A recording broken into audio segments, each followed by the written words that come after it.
Here's how we're going to do it. If you have a question while we're speaking, like while we're just jamming, you just come down to the microphone. So we're not going to wait until the end. If you have a question, then come down to the microphone. If we see you there, then we'll wrap up whatever we're talking about, and then we'll take the questions, okay? So feel free to engage as much as you want. Pule, we have a long history with. We are indebted to him for him bringing us into a deal that was very good, and we'd like to do more with him. I also went, at the time that we were doing that deal, the person who introduced us to him is here in the background, Kyle. And then I went and chased him down in Durham, North Carolina. He lives in Durham, North Carolina, of all places. And we met at a swanky hotel, and it's like, what are you doing there? It's kind of the first question. Watching Zion Williamson. Yeah. So we're going to talk about sub-Saharan Africa. And I think that first I would like for Pule to introduce his firm because it's exceptional what they have done. He started with an angel syndicate. He started an angel network, which is called African Angel Network, or African Angel Fund. And then from that, they were basically the only group that was in a systematic way investing into early stage deals. So they accessed those companies that became like the most successful companies in Africa. And now he's got a fund that really is the barometer. I mean, anytime we're looking at a deal in Africa, it's like, did CRE come in or not? You know, that they have, from our standpoint, it's like, you look at it in a similar way that you would look at like Sequoia or Andreessen. I'm not trying to like give you a big head, but it's you trust the judgment of Pule and his partner Pardon because they're on the ground and they sort of canvass sub-Saharan Africa and they know. So the first thing that I want you to talk about is how do you get the deals and then how do you decide on which ones to do? Just give people some context on how you guys think. Got it. I think maybe a little bit of context is how it all started was I was working for an asset management firm called Investec, and we were obviously had a lot of private equity capital, and we're seeing a lot of capital go into later stage ventures, but at the same time we were seeing great talent on the continent, just like there is here, going into tech ventures, and it just baffled me how little capital there was in that first round. I mean, so ecosystems are very different, where they sometimes very developed angel networks, so you can get that seed round of capital. Whereas in many African countries, it's really, really missing. So I went to Solve for X, and that's how we started. I started the Angel Network and then started in VC. And the ecosystem is very key to understand, and this is the danger of often comparing ourselves to the West, is the VC asset class in Africa is probably 5 to 6 years old, right? From a structured perspective. Now there's companies that have listed that are tech-orientated and are valued at over $1 billion. But the term VC and actually looking at the asset class has been officially running for 5 to 6 years. So we were one of the first funds that were focused on the region to say, we're going to look at this on a United States of Africa type perspective. So to really look at the continent because it wasn't really structured, but we knew there was opportunity there and you needed a broad mandate. So we looked at several countries as opposed to being a nail in a hammer, only looking for deals in Nigeria. By virtue of being one of the first firms, VC firms, doing this in a manner that understands that we have two customers, both investors and entrepreneurs, and being very centric on how we service them, we've built a brand that attracts pretty high quality deal flow. So in 5.5 years, we've invested in nearly 40 companies, had 3 exits now, and our LP base is very seasoned VCs, a lot of them in their personal capacity. So people from Union Square Ventures, and I think of Brad Falt and the guys at Foundry Group, people from Techstars and Accelerators. So we've been able to attract Steve Case, who's been excellent for us, was our anchor investor. We've been able to attract high quality LPs, which then bring us high quality service to our entrepreneurs. We are able to connect them with companies in similar verticals, and being able to service clients in that sense continues to give us exceptional deal flow. So deal flow, how do we source? A, we have a great brand. B, we have been doing this for a while. So by far, our best deal flow come from entrepreneurs we've backed before. You have the official structures, so private equity firms, accelerators and incubators, other funds. But in a what we see from a quality perspective, it's entrepreneurs we've backed before. And how do you make decisions? So you see, you've got 100 deals that you see, whatever, a month or a quarter. What are you doing to filter down and decide which ones you spend time with and which ones you ultimately So it's a couple of things. The process itself is usually about a 3-month process in terms of how do we go from getting a deal that's been, call it vetted by a third party and now come to us. We'll then go through it as a team. So we now have 2 venture partners. We finally have a senior associate. We're running lean and mean. It's my partner and I, where if it's something that we want to raise to our investment committee, our IC being us, we'll first go through it. So let's say a deal comes to me. I go through the deal, say, does this solve a significant size problem? Is it the team? You know, the exceptional, the usual due diligence. But in order to get full clearance from the rest of my partners, I have to then do an investment memo, present that to my internal partners. We then say, yes, this worries, site visit, deep due diligence, legal, contracts, etc. That then takes about 3-4 weeks, where we then meet with the team, meet with customers, go through the market size. And the market size is a very important one, especially when I think of regions like this, where I think too many ecosystems confuse market size with market share. Because what we see is that often people will say, South Africa is only 55 million people. How can you back companies like that? How are companies going to scale? But we understand. By the way, UAE is 8 million people. Yeah, exactly. So I'm sure you face the same question, that sounds pretty good. So exactly. Well, we still, for a lot of West Coast money thinks that is small for us. And again, like that's just West Coast capital does have bigger ecosystems and bigger B2C business models. But by virtue of really understanding our ecosystem and recognizing that there's great opportunity for these companies to gain significant market share, we then are able to quantify the opportunity set. So we spend a lot of time doing that. We look at traditional structures. We look at international tech companies that have come to launch in the region. So you look at a company like Uber, when they launched in Johannesburg, Durban, and Cape Town, so 3 cities in South Africa, they grew faster than they did in their first 12 months of operating in San Francisco, London, and Paris. So we really understand the data and we understand how we can get market share because there's not that many legacy businesses. We are leapfrogging a lot in our region. We are skipping the laptop and going straight to smartphones. So we spend a lot of time understanding that. And then once we've ticked the box, we'll do a formal presentation in our IC, internal IC, that then gets presented in about 25 page memo that we have on why we did the investments, and we'll pull the trigger. Okay, so now you guys have a good sense of how they operate and what they think about. Has anyone looked at a deal, at a VC deal? If you're an entrepreneur, have you done a partnership, a supply side agreement with an African VC company? Has anyone ever seen a sub-Saharan African VC opportunity? Marius? Okay, so like no one, basically. For those of you who didn't see, who don't have my vantage point, only one person raised their hand. That's interesting. So now, I think that sub-Saharan Africa has a similar challenge to here in MENA. We look at Kareem as the most successful tech business. I think most of us do. And the reason that they succeeded is because they were able to traverse all of these national borders. 21 markets, 450 million Arabic-speaking people across 21 markets. And the one that succeeded is the one that was able to cross, chameleonize themselves and cut across the whole region. That's why they succeeded. And I kind of gave this to Pule last night. And by the way, sub-Saharan Africa, if you exclude North Africa, 600 million people and like 35, countries, something like this. Yeah. So it's kind of similar, but actually his response was, no, I don't see it as that. It's that's not necessarily what, in fact, you see companies that are building their products in specific markets in sub-Saharan Africa and then maybe looking at other places. So we like the term glocal, which basically means you're getting a local company that's globally competitive. There's no reason, there seems to be this narrative that African companies only need to be solving African solutions, whereas we have innovation that's insanely brilliant and the companies can service clients globally. So we have companies who have started in Nigeria and their next market has been Indonesia. And Indonesia is now making more revenue than they are in Lagos.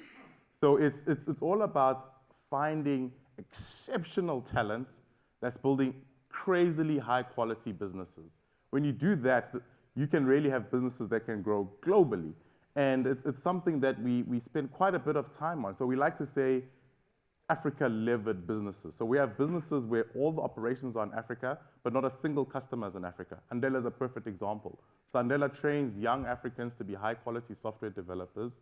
These developers are servicing Fortune 500 companies.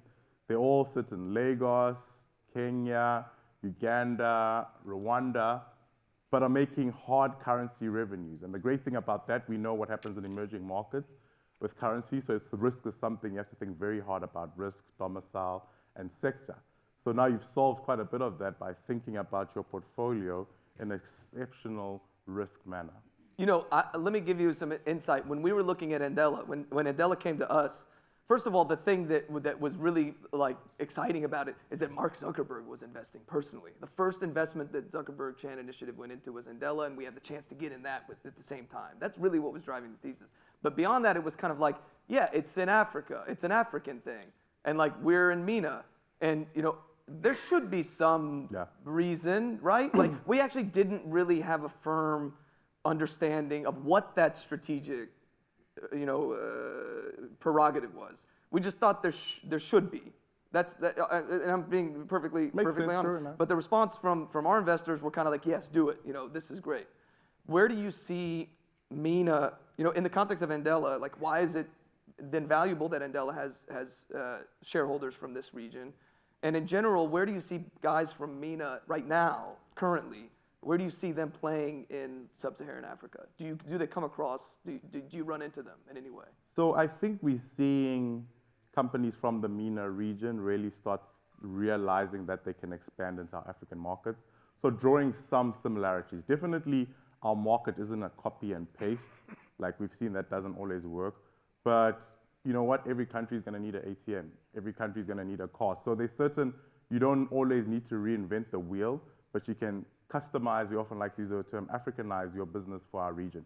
And we're starting to see that. We're starting to see companies that have started in North Africa, for example, in places like Egypt, that are saying, hey, we have this ride-hailing company that's specifically focused on motorbikes, so not cars, and we want to start seeing how we partner up with yourselves in the, call it, Southern Africa region. So I think it's a great play. I think. So you see companies from Egypt, from North Africa, going down, Yeah. operationally. Yeah, operationally, but looking for key partnerships, which is one of the key things. So they know that they can't just come into a country. And I think that's where, like when we work with founders, we often say Silicon Valley is great and it works and is exceptional, but it really works for that region. So we often say the playbook is, let's look at our listed companies in our market. So let's take MTN, which is servicing about 28 countries. Do you guys know what MTN is? It's Africa's largest mobile operator. So you look at a company like that where when they started, they're saying, okay, you want to be the AT&T of South Africa. Again, small market, how are you going to do this? Now this company is operating in 28 countries. And I love the previous speaker, Anushman, was talking about his companies for 20 years as well. And I think that's going to be the playbook for a lot of early stage tech ventures in Africa, to say, how do we look at companies that have successfully built themselves and how did they expand in our market versus saying Twitter did this in X amount of years. So it's somewhere in between and really understanding. Then to come back to your first question, like I look at a company like Andela, and the China panel touched on this. From a customer basis, the world is getting most of its growth from emerging markets. So that's our goal. As we all sit here, like we have the next Fortune 500 companies are going to make their revenue sets from our markets. So how do we position our startups in our portfolio to take advantage of that? Well, we get investors from that region to say, okay, if you are Etihad Airlines and looking for software developers, you should be talking to Andela. It's a company we've invested in and we've known for 3 years. So that starts helping because we know the next customer base is going to be here. And that is the case for Andela? Correct, 100%, yeah. Yes, interesting. Now, I think that there's a subject that I want to bring up that we've done a disservice. We've had talked about China and we talked about India, and now we're talking about sub-Saharan Africa, but there's a major player that's intricately tied in with the region that we haven't really talked about. I think it was addressed in the India panel, but the Vision Fund. Do you guys know what the Vision Fund is? Vision Fund is SoftBank, Japanese bank, but it is like 90% of it is Saudi and Emirati money. Are you aware of that? It's $100 billion fund. It's the largest tech investment fund in the world, and they're just throwing their weight all over the place. So, and Pule said something very interesting yesterday, which is, you know, Vision Fund, what they did is they went into Latin America and they did some sort of partnership. Yeah, Brazil or something like that? I think it was Brazil, yeah. They did a partnership and it was like, you know, that's what I, like, we'll get that with Vision. Like, when Vision wants to come into sub-Saharan Africa, then like we're at CRE is at the table when that happens, which I thought is very interesting. Like, how does that Pule specifically, which is MENA, really? I mean, okay, it's Japanese and it's MENA, and now when they like, how do they come? So I think let's take a step back and understand what's been happening in SilkRoad for a while. Yeah. So a lot of you know the company Tencent. Do you know which country the largest shareholder of Tencent comes from? South Africa, right? So the largest shareholder... by the way, Naspers is a shareholder in his company. That's how he knows. The largest shareholder of Tencent is a South African firm, right? So I think, let's not underestimate what's happening in SilkRoad already. We've already seen, and Naspers did the same thing in Russia with Mail.ru. They're now in Delivery Hero, I think. And what we're starting to see is emerging markets. Entrepreneurs are starting to recognize similarities to their ecosystem. So you're having Chinese entrepreneurs saying, you know what, many African markets are where China was 10 years ago. So Jack Ma has set up an Africa Fund, right? Was very loud about it. How big? 10 million to start off with, but I think it's a good number to just be actively involved and start seeing similarities. So I think the more to your point, like if Vision Fund has been capitalized predominantly by this region, why aren't we dealing directly with capital in this region? Why do I have to wait for a third party to bring that capital here? Preaching to the choir. But I just think there's things that are happening already. A lot of them are entrepreneur driven, that entrepreneurs are really starting to see similarities to their markets. And I think it's now for investment capital to say, okay, how do we work together? That's the point Vani mentioned earlier, to say, you know what, as a VC, I can do my pattern recognition better when I see other VCs who've worked in emerging market ecosystems that can share stories. And not only can I help my portfolio companies grow in there, but there's deals I could potentially do together. We are seeing right now, our Series A+ deals are usually 1.5 times oversubscribed. 90% of that capital is currently US, right? And great, I mean, it's a lot of it is high quality capital, it's exceptional, but surely that can be more diverse. You know, surely that can be capital that's more understanding and see similarities to our ecosystem. So I do think as investors, as capital allocators, we have a great responsibility to really understand other markets that are emerging like ours. Yes. Questions, guys. If you have questions, come. Yeah. No, you know the rules. You have to get up and you have to walk down to the microphone. If your voice is really loud, then you can shout it, but it's got to be loud. I have a loud voice. Okay, come on. You were talking about Vision Fund a moment ago. It's actually part of SoftBank. Yes.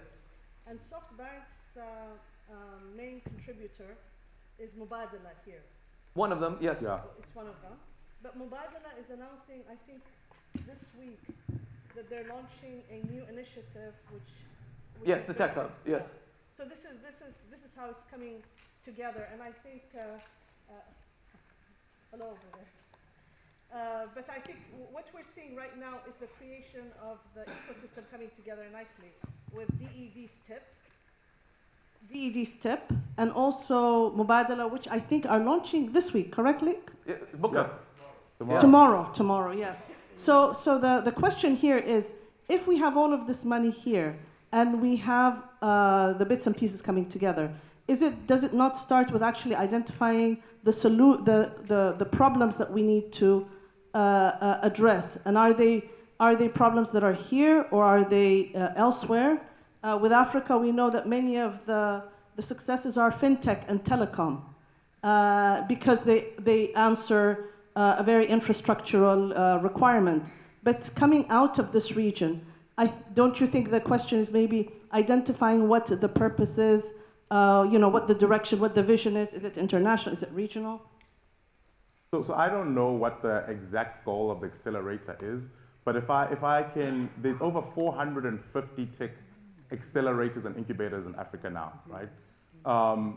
But given that still tech startups in 2017, like as a collective, the entire ecosystem raised about $550 million So The entire the entire ecosystem in In- 2017 in where? in sub-Saharan Africa Wow. raised $550 million. Now we know there are single transactions that happen in developed markets like that, right? And last year we believe that number was between 700 and 800. Our portfolio on its own, our portfolio companies have raised over $350 million. So it just gives you, first you have to understand accelerators and incubators are only part of it. There's still what is the capital that then follows on to then scale those businesses further. And I think coming back to the point I mentioned about Glocal, I really believe, similar, Andela has this brilliant catchphrase where they say brilliance is everywhere, opportunity is not. Like brilliance is really everywhere, and I'm sure there's brilliant companies I think they here. said brilliance is evenly distributed.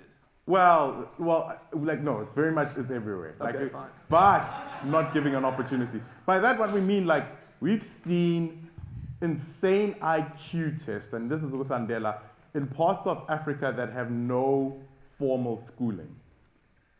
And you like Andela's acceptancy rates is less than Harvard. It's 1.7%, right? So that's what I mean. We need to find it, bring it to accelerators is one thing.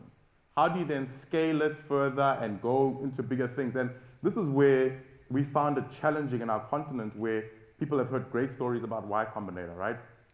San Francisco ecosystem or West Coast ecosystem is over 50 years old. When you have a very developed ecosystem, you can work miracles in 3 months accelerator. You know, everything, private equity speaks to VC, VC speaks to angel groups, corporates are involved, legal companies, it's all tied up so the ecosystem can work wonders. In our ecosystem, 3-month acceleration does not make sense, right? So the worst thing we can do, again, is copy and paste without localizing, without Africanizing. And I think we're seeing way too much of that, and I hope that doesn't happen in the rest of the world. We really understand your ecosystem and say, how are you going to scale this further with our entrepreneurs? And to your point, what is actually needed? Like, should these companies only be servicing us? Should these companies servicing our companies globally? Or, you know, that needs to be determined. Agree? Yeah. Okay. We got, I think we're almost done, but you got a question, sir. Yeah, we spoke today a lot about the One Belt, One Road strategy of China. But if we look at it on the map, it doesn't really pass through Africa. It cuts across Asia, some parts of Southern Asia, and into Europe.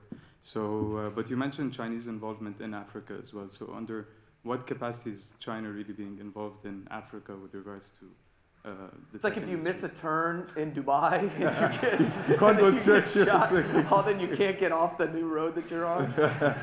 Exactly. So I think, I mean, the beautiful thing about it is that we're in technology companies, right? And I'll give some very practical example. One is that some of these things that are happening and need to happen is capital, right? So to get literally capital that's strategic and understands your vertical of business that exists globally, how do you get it more involved in your portfolio companies is key. Secondly, coming back to Anushman's business, when I think about travel is becoming more and more global. So there's a lot of Chinese starting to look at Africa as a tourism destination, right? How do they book that and partner up with companies in our portfolio that do that exact same thing? Same thing in India, same thing elsewhere. So I think it'll happen across portfolio, but it happens, so for customer base, needs to happen. And then secondly, from a capital perspective, to be really aligned. But I think what China and other emerging markets bring that's the most insane quality is understanding emerging markets. I think we're not doing enough emerging market deal flow amongst each other as investors, because these verticals can be localized, and I think as investors, we could really do that better. And just as a follow-up, what role do you see the GCC playing in terms of connecting the Chinese with the African market? Oh, you got everything goes through the GCC. GCC is the new center of gravity of the world. You know, I mean, it's like it's partially tongue in cheek, but it's also I'm being serious. If the new corridor is China to Africa, then it is in the middle. We're in the middle. They're going to take it to Had or Emirates, and there's going to be some sort of. So I don't know.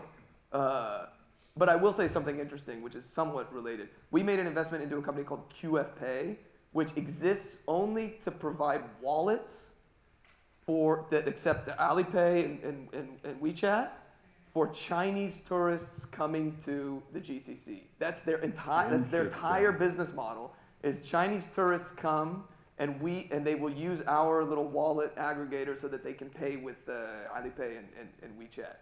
And that's kind of like it's like, oh my God, something And this is where such conferences are helpful. Like, you know, it's one of our companies, Flutterwave, is looking for a partnership with a company like Alipay. Okay. And when I hear about an example like that has actually been done, this is when we can then all come together and say, okay, how do we make this happen? Yeah. You know, so it's kudos to you for organizing this. I mean, this is exceptional. It's like really like. Okay. Thank you very much. Thank you. Thank you, everyone.